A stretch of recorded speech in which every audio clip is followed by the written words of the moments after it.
Jesus, Jesus, nothing else, nothing else matters. In this world, nothing in this world. Oh, Jesus, Jesus, you're the center.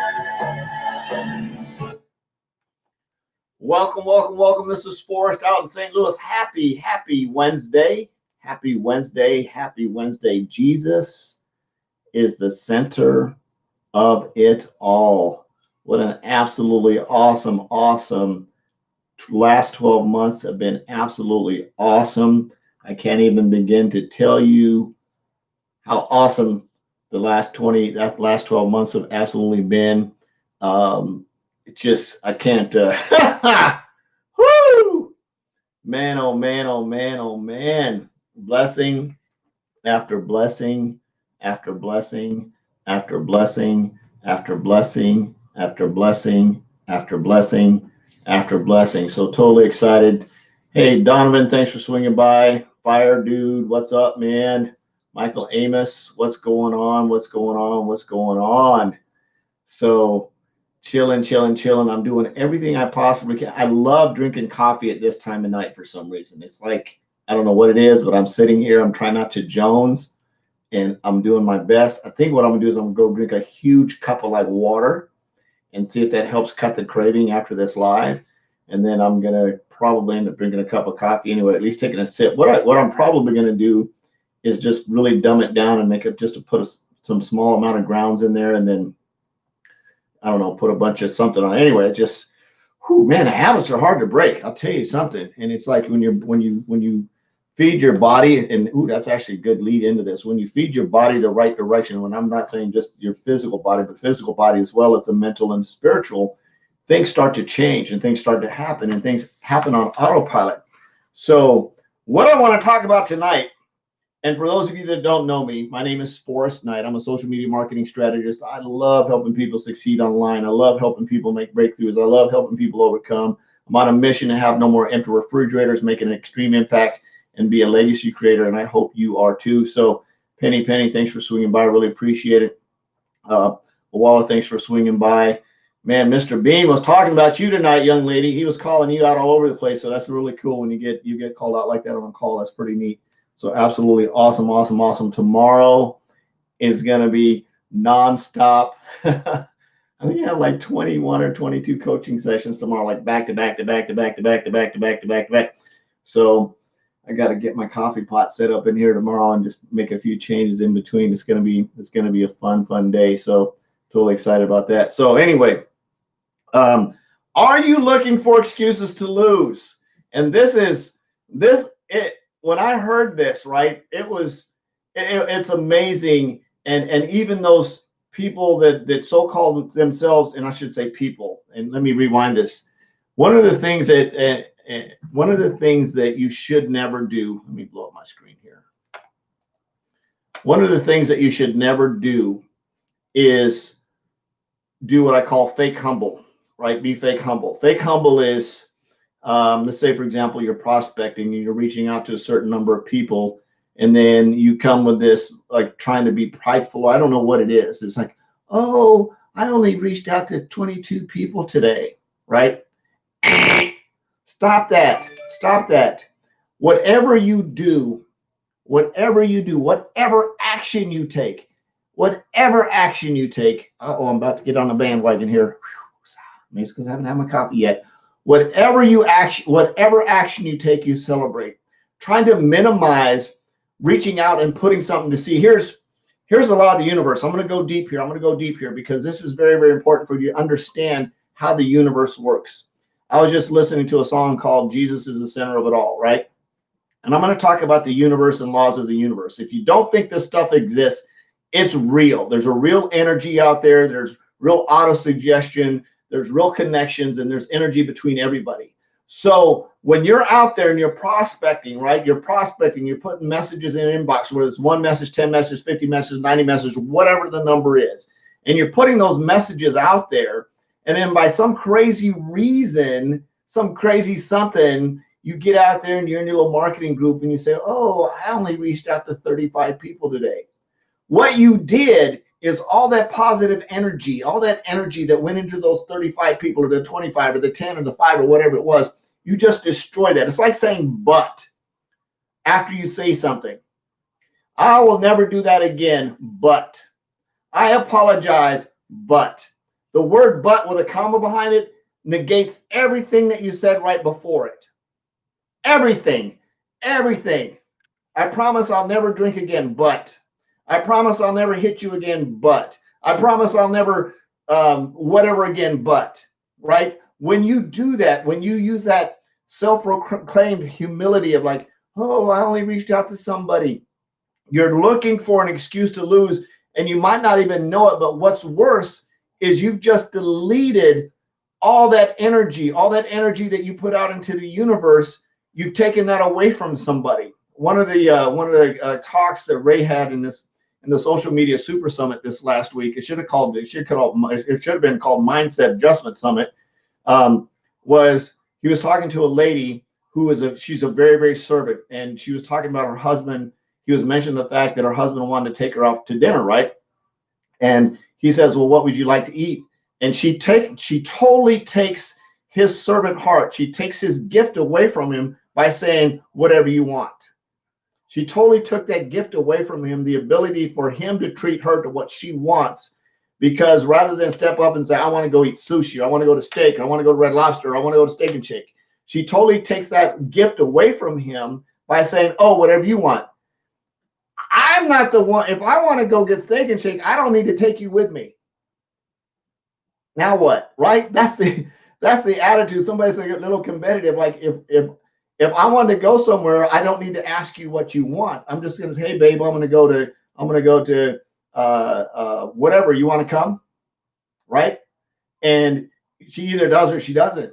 Now, if she doesn't want to eat what I want to eat, then I may ask her, hey, do you want to go somewhere? We might go somewhere else to get her something different. But you can't take the power away from doing something positive either for somebody. You can't take it away from them when they're trying to do something nice for you. But on the other side of that, when you're looking for excuses to lose, your excuse to lose can come in so many forms. It can come in so many forms. It can come in the form of, I'm not tall enough, I'm not smart enough, I'm not fast enough, I'm too old, I'm too young. You know what? We've got somebody in our business, in our marketing team, in Rank Makers.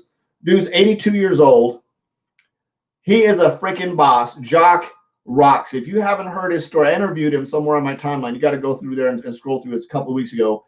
Dude is bad to the bone. He's been all over the world. He's had huge online businesses. He built huge teams.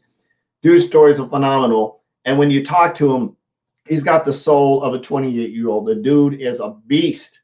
He does not have I'm too old excuses. He does not have the excuse. He took anybody that's up to the age of 82, he took that excuse away from you being too old to do this business. And he's starting brand new, right? It's not like, in terms of when I say brand new, sometimes we go through business cycles where you have a big team and then your team sort of goes away and then you sort of got to start all over because just stuff happens, people quit, or maybe the company makes an adjustment or whatever, stuff goes like that. And you make a decision and the decision was, oops, I shouldn't have made that decision. Probably should have went over and your team goes away. So any day that you need to restart, you restart. But he's not afraid to say, I'm too old to restart, right? He's not afraid to say, I need to take a look at my business and move forward, right? He doesn't have an excuse to, I'm too old, I can't do this. Or his wife, cool as heck, she just like him. I mean, they're like a pair of freaking teenagers. And it's absolutely amazing. I can't remember how many years he said he's been married. He's 82. He has to have been married for like, I don't know, 60 years or something. But I mean, it's cool to see their attitude. It's cool to see how they work together, but it's cool to see that energy. And basically he took away all the excuses for being too old. Unless you're older than 82, you have no excuse. That's not an excuse. You can't use that anymore. Why? Because I know Jock. So you can't, if I'm prospecting you and you're anything under 82, if you say, brother, I'm too old, I know Jock, right? That's my Jock story. Yeah, Jock's doing this. He's killing. He's 82 years old. He's got an awesome wife. They travel all over the world. They've been all over the world. They're building a huge business. They got a huge team. So next, can come up with another excuse. Oh, too tall? too short, too fat, too wide, you know, whatever, on a box, in a train, on a fox with a brain, I don't like green eggs and ham, whatever your excuse is, right? If we're going to look for an excuse to lose, just come up with a really good one, right? Come up with a really good one. Like, you know, aliens ate. That's really funny. That's really funny. As we were doing an interview here, and one of our coaches, she had a vision board, right? And she actually put chocolate M&Ms on her vision board. Well, when you say your dog ate your homework, her dog actually ate her homework. It was like her homework for her vision exercise, and the dog actually ate it because she actually put real M&Ms on her vision board. And of course, the dog came and tore up the M&Ms and ate the vision board and everything else. So that story is funny. It's like my dog ate my homework. So that's a real excuse. So what are you doing? What are you doing to minimize your efforts and your production? What are you doing to minimize yourself? What are your excuses? Look at all the stuff around you. I work too many hours. Somebody says, well, I can't do this because I have a full-time job. Well, I work 55 to 65 hours a week. So got the 82-year-old, that's out of the way, can't be too old. Got the professionals at work. I know a doctor, emergency room doctor, she's absolutely crushing it. So I can't say it's because you have a crazy professional job. So that's an excuse that's out of the way, right? There's reason after reason after reason after reason. There was a lady that just did a Facebook Live, right? She was just really afraid to get on and do a Facebook Live, and Jessica Higdon came on and talked to her a little bit, did a mindset adjustment, and because she'd been really bullied as a kid, right? She worked her way through this, and she did one of the most phenomenal Facebook Lives I ever saw because she was being real and authentic and being true to her, right? She took her ego out the way, got all this ego stuff out of the way. Like people don't care about how you look on Facebook Lives. They really don't. They don't care if you turn your head around backwards. The best way to do a Facebook Live is just show up and be you and be authentic and talk about what you know to talk about. Talk from your heart, right? Talk from your heart. You're going to win every time.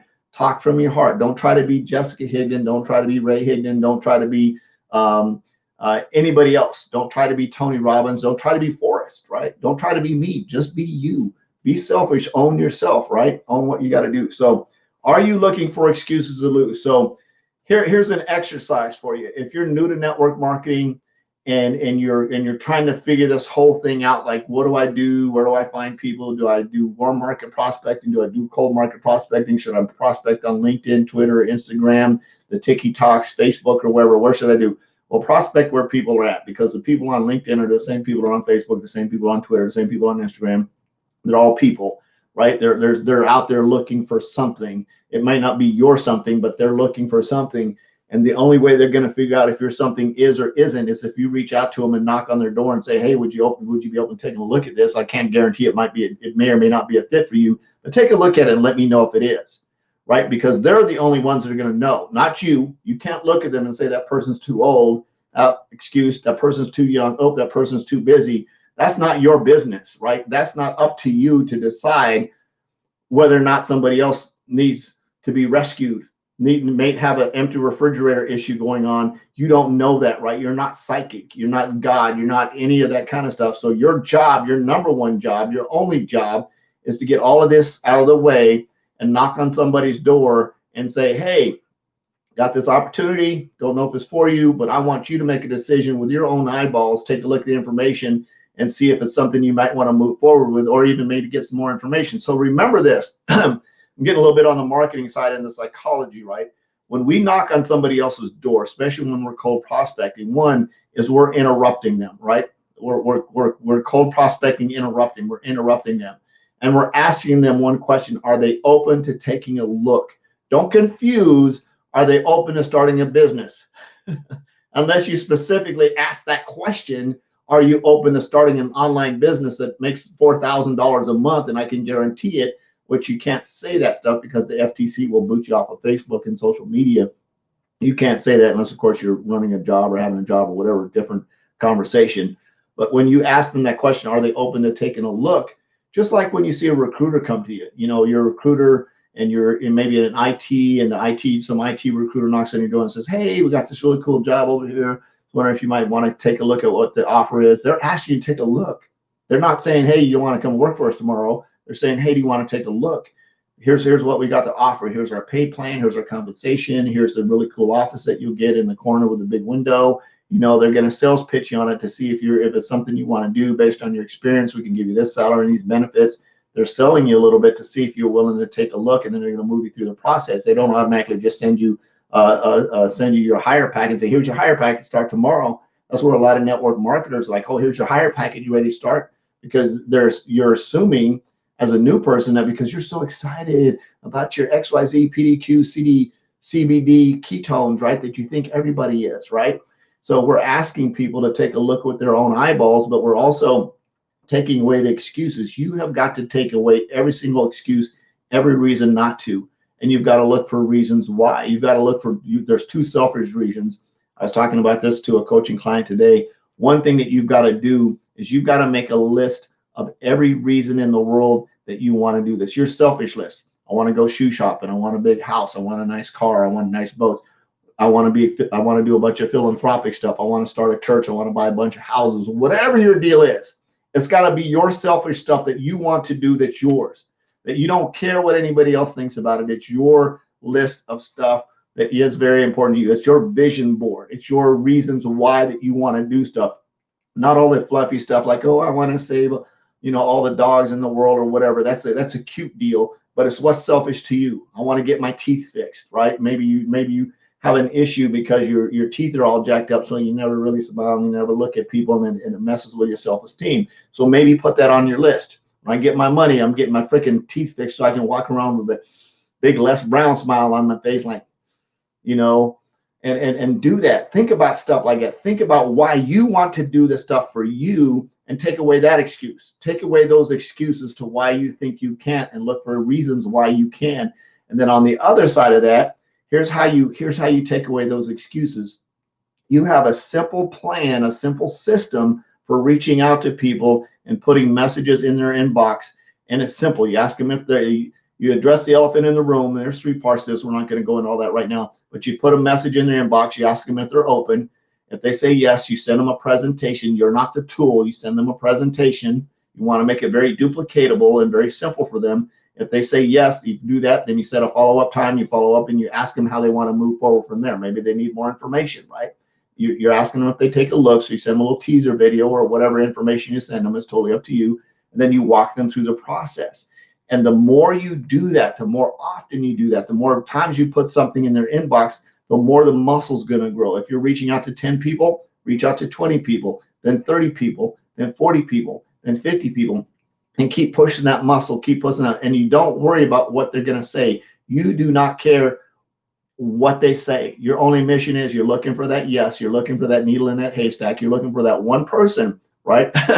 You're looking for that one person that you're going to eventually get on your team that's going to take off. And it might take 100 people to get there. It might take 30 people to get there. It might take 40 people to get there. Whatever that number is, there's a sweet number spot in there. You've got to enroll a number of people, and boom. And it's not just you. Sometimes it's team members on your team. There's a sweet spot number. Oh, boom, there's another one, and they take off. And you get to number whatever, and then they take off. And then you get to number one, and they take off. So you've got to just keep working on people and working on people and working on people, and realize this isn't a get-rich-quick deal, because of course, you can use that excuse. Well, they told me I could make $10,000 in 15 minutes. If you can make $10,000 in 15 minutes, don't you think everybody in the world would be lined up in a line trying to kick somebody out the boat so they could get that $10,000 in 15 minutes? Really think about that. If it was really easy, if it was really that simple to do that, wouldn't everybody do it? I'm just saying. So, so are you looking for an excuse to lose? Are you looking for an excuse to lose? Just wanted to share that with you. Tomorrow, we're going to talk about you are meant for more, or are you meant for more? Sort of goes right along with the same theme here, and having a purpose-driven life. And I'm going to close out. I'm going to read this really quick. Here, what drives your life? Your Lord gave you perfect peace. Oh, I'm sorry. You, Lord, give perfect peace to those who keep their purpose firm and their trust in you. Man, oh man. Okay, let's say this. So I just got on here at the beginning of the live, and I said I'm really happy because the last 12 months have just been really cool. I'm really at peace. I'm just really enjoy. And here's why. Because the Lord gave me perfect peace because I kept my purpose firm and I put my trust in Him. That's why. That's why if you want to feel happy and peaceful, and I'm not talking about complacent, I'm talking about peaceful in who you are, right? When you start working on your mission, 12 months ago, I had no idea I was going to be a coach in the Higdon Coaching Group. 12 months ago, I had no idea I was going to have the customer base that I have.